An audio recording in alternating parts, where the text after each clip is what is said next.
The Minnesota Timberwolves is a scary and legit team.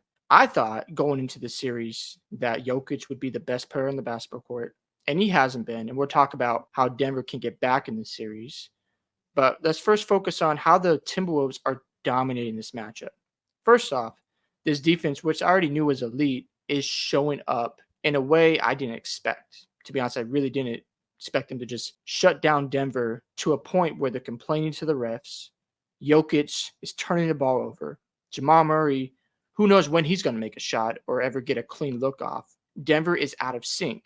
And here's what's happening on the basketball court.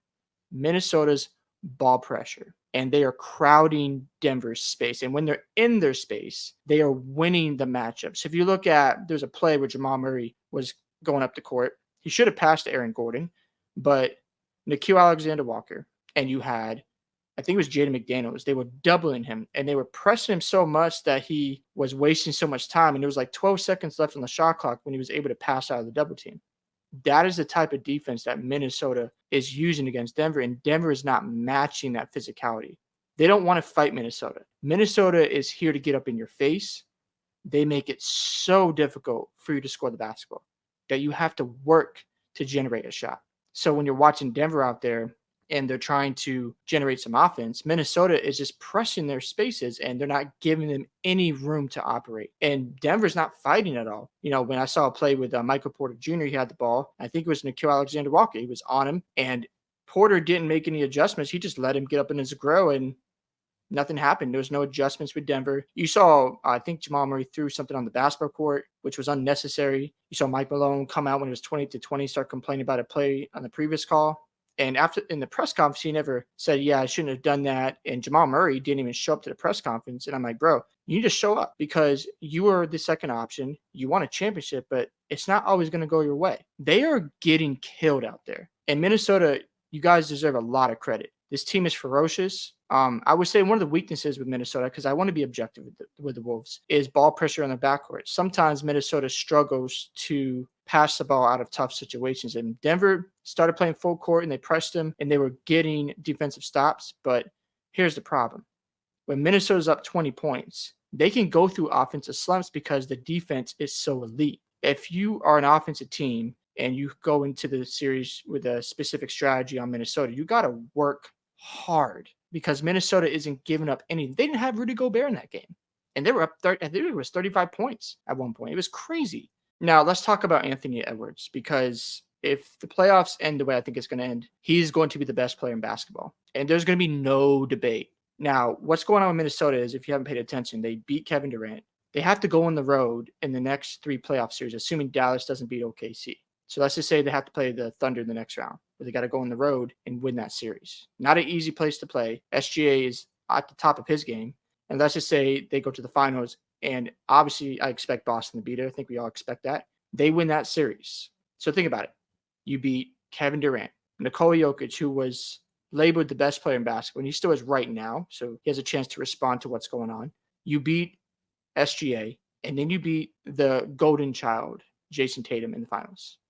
You outperform a Celtics team who was just there 2 years ago. You do all of that at 22 years old. You are in different conversations now. He is the face of the league going forward. And the fans, here's what's going to happen. The fans of basketball are going to embrace Anthony Edwards in a way that we haven't seen in a long time. You see, with LeBron James, I think LeBron James is the second greatest player ever. But the difference between him and Anthony Edwards is he didn't stay in Cleveland his first trip. He went to Miami and formed a super team.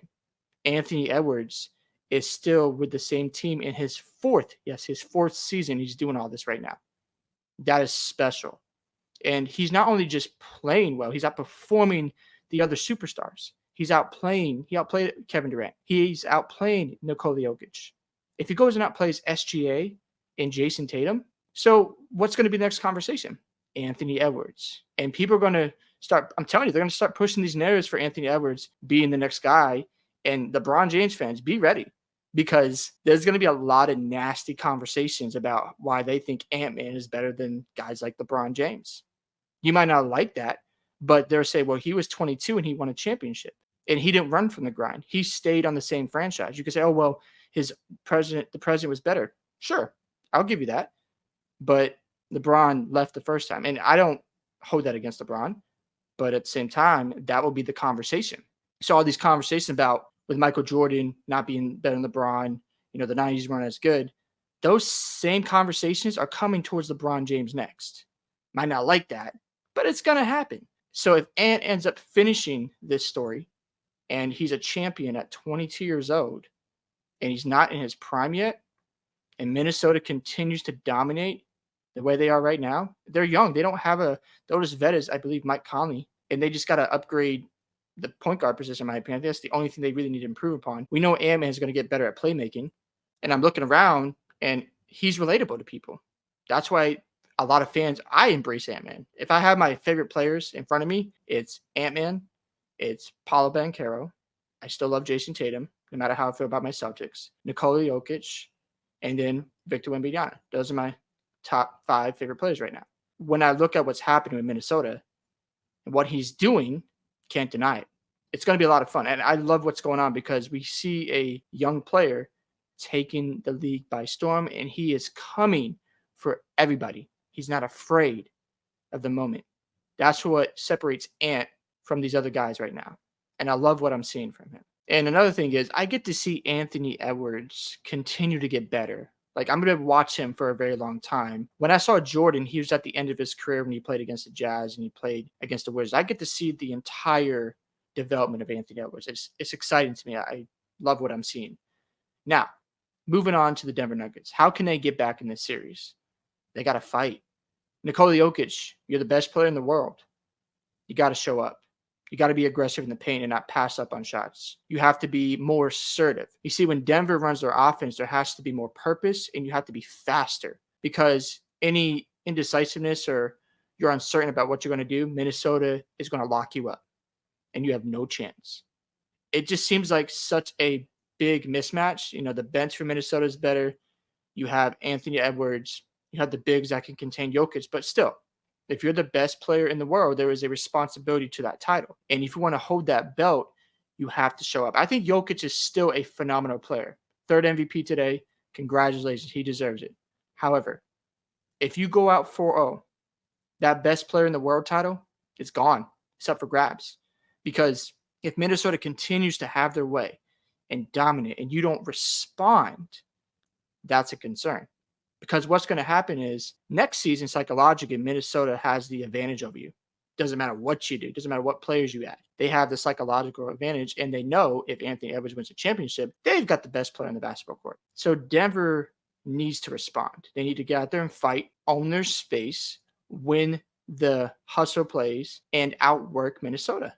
That is how you're going to beat them. And another thing is pressure their guards. Get them in uncomfortable positions where they have to make passes that they're not used to making. That is one thing you can attack. When Mike Conley's not out there, there is a weakness at the point guard position. You've got to attack it. That's how Denver can get back in this series. Do I think it's going to happen? No. This series is over to me. Minnesota is the best team in basketball right now. There is no question about it. Listen, as a Celtics fan, I love Jason Tatum. I know there's a lot of conversation about him not being efficient right now, but let's be honest, they're playing the Miami Heat and the Cavs. They're going to play a hobble Knicks team, it looks like. They're not really going to have a lot of competition until the finals. So what Tatum is doing on the offensive side of the ball, I don't care. He could average 30 right now. I don't care. What is he going to do in the finals? Because the narrative of, he's not shooting it well, he's not playing well on the offensive side of the ball. He's averaging, assists out there. He's rebounding. He's playing great defense. He's doing all the other things really well. But even if he was averaging 30, the narrative would be, well, who cares? Are you going to do it in the finals? So I don't care what Boston does right now. Can Boston prove me wrong in the finals? They can, but when I look at the alpha dogs out there and who has the better mentality or who has this desire and this will, Anthony Edwards has it over Tatum right now. And if that happens to Tatum, there is going to be some tough conversations and some soul searching for Tatum, because if you get outplayed by the Timberwolves, a team that has no experience in the playoffs yet, outside of I know they lost in the first, but I'm saying deep in the playoffs. They haven't had a deep playoff run with this group yet. It's their first title run. If they go in and they take home court away from you guys and they win the series, that is not good. Not good at all. We'll see what happens. I'm fascinated by that matchup because I know the last time they played, Tatum was phenomenal. He had 45, I believe, and he hit some really, really clutch buckets. So I will give him credit for that. However, Boston needs Tatum to either match or outperform Anthony Edwards. And that is a question I'm not sure he's even going to answer. Now, before we get out of here, I want to talk about Karl-Anthony Towns because at one point he didn't have Anthony Edwards, and he was obviously criticized because his playoff performances weren't very good. But now he is the second option for Minnesota, and he doesn't, get enough attention. He's been solid for Minnesota. Let's look at his stats real quick. 20.7 points a game. He's at 70.1 true shooting percentage. And then he's shooting, I believe, 52% from the three-point line. And he's averaging 9 rebounds and 2.3 assists. Here's what I love about what Cat's doing. He's playing his role. He's playing great defense. He's thriving in the system. And I haven't heard anything all year from him in the media. He's just focused and locked in. He deserves a ton of credit for allowing Ant to take control of this team and for him to play the Robin. He deserves credit. So for me, when I'm looking at this Timberwolves Nuggets matchup, it's over. They're going to sweep them. And I hope Jokic at least responds and makes it competitive. If he pushes the Timberwolves to 6 games, awesome. You save yourself from more embarrassment. But if he comes out in game 3 and gets embarrassed again, and Jamal Murray is going through the same struggles, this might be it for Denver for now. I hate to say it, it's just a bad matchup. And maybe they need more bench help. I don't know. But Minnesota is going to get better next year. It's going to be interesting to see. Maybe Denver will surprise me and show the heart of a champion. They got to respond. They weren't in these situations last year, so this is going to be an interesting test. I know they had game 5 against Phoenix, but this is a real test. Or, of course, you could say Miami game 3 as well, but this is going to be interesting to see what they're made of.